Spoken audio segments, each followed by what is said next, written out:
C'est pour cet événement. Donc, il s'agit de faire quelques clarifications. Et les clarifications portent sur les informations du jour. Donc, l'information a circulé aujourd'hui que le président de la transition et le Premier ministre ont démissionné. Effectivement, donc je peux vous confirmer que le président de la transition, M. Bandao, et le Premier ministre Mokhtar Wan ont démissionné. Le président a démissionné de toutes ses charges et avec toutes les conséquences des droits. Ainsi que le chef du gouvernement.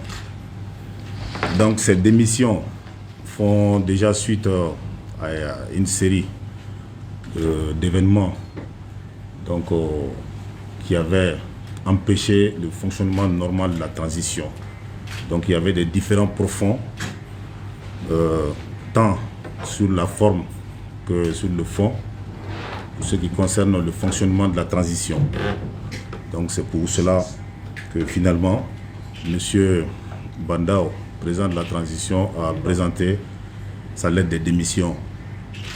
Donc cela s'est passé en présence de M. Goodluck Jonathan, qui est le médiateur de la CEDEAO, donc pour la crise malienne. Et il était accompagné d'une forte délégation. Donc vous devez comprendre certainement que les éléments de preuve du blocage pour le fonctionnement normal de la transition ont dû être assez suffisants pour que on comprenne un peu le sens de cette démission. Et sachez aussi que le vice-président de la transition avait tout mis en œuvre pour qu'on n'en arrive pas à ce niveau.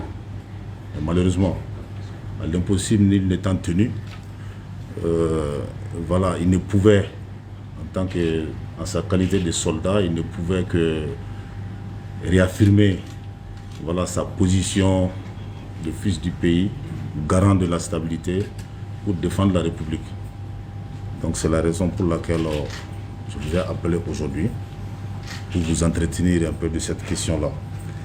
Donc c'est différent, entre autres, nous pouvons citer dans différents domaines, aussi bien défense, sécurité, gouvernance, que dans le sens de la gestion du pays.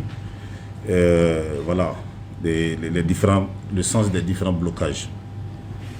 Donc, pour ce qui concerne la défense et la sécurité, il reste malheureusement constant que les différents problèmes rencontrés allaient nous conduire à l'effritement, dans un premier temps, de la cohésion au sein des forces de défense et de sécurité, pour la simple raison qu'il y avait eu, disons, des limogeages ou des changements abusifs. Et cela était de nature à jouer sur l'équilibre des forces. Nous avons tous remarqué que lors des événements, les forces armées de défense et de sécurité se sont solidarisées pour faire face à la cause nationale. Et aussi, cela allait avoir comme conséquence la démoralisation des troupes et une certaine rupture dans la chaîne de commandement.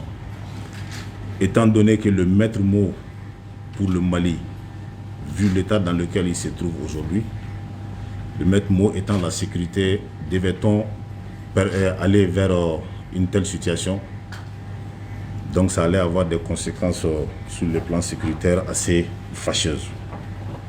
Et ça allait même concerner aussi une certaine rupture dans l'approvisionnement, disons, en termes de logistique, l'approvisionnement des opérations sur le terrain.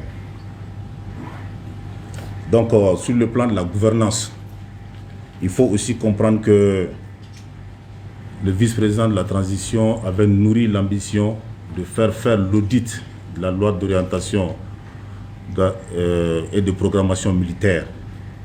Donc, cela s'est passé lors d'une séance du Conseil de défense.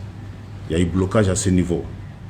Un autre blocage était l'opposition du président de la transition à l'arrestation de certains dignitaires impliqués dans la mauvaise gestion financière et militaire du régime.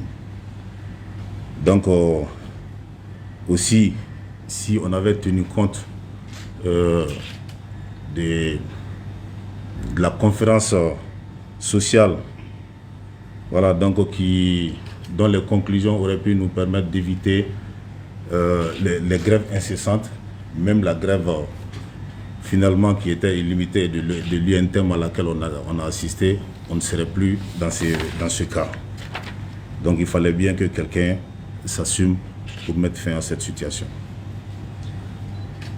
Donc un autre blocage qui avait été constaté, c'est celui concernant le programme des élections.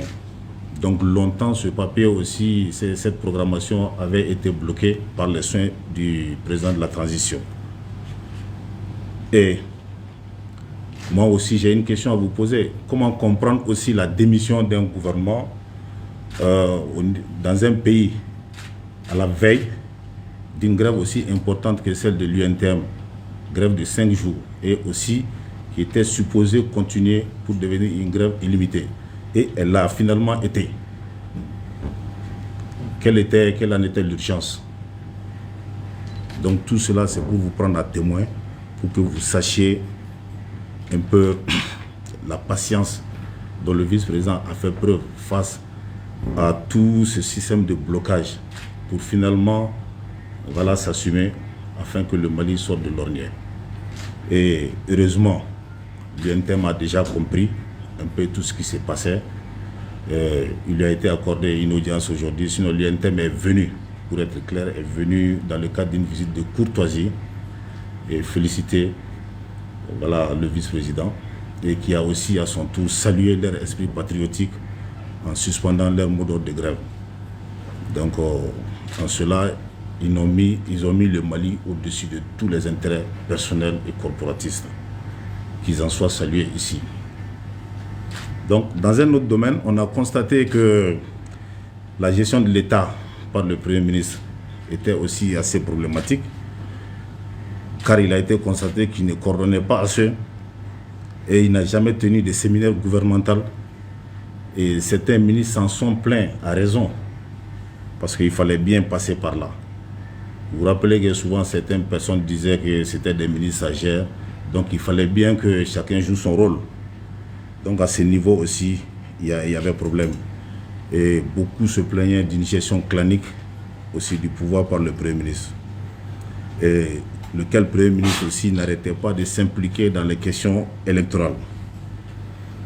Donc, entre autres, vous devez comprendre un peu la situation à laquelle nous étions face. Nous faisions face. On ne pouvait pas rester inactif. Et vous allez certainement me demander un peu la situation des personnes détenues qui doivent recouvrer leur liberté. Donc sachez qu'il n'y a aucun acharnement contre qui que ce soit.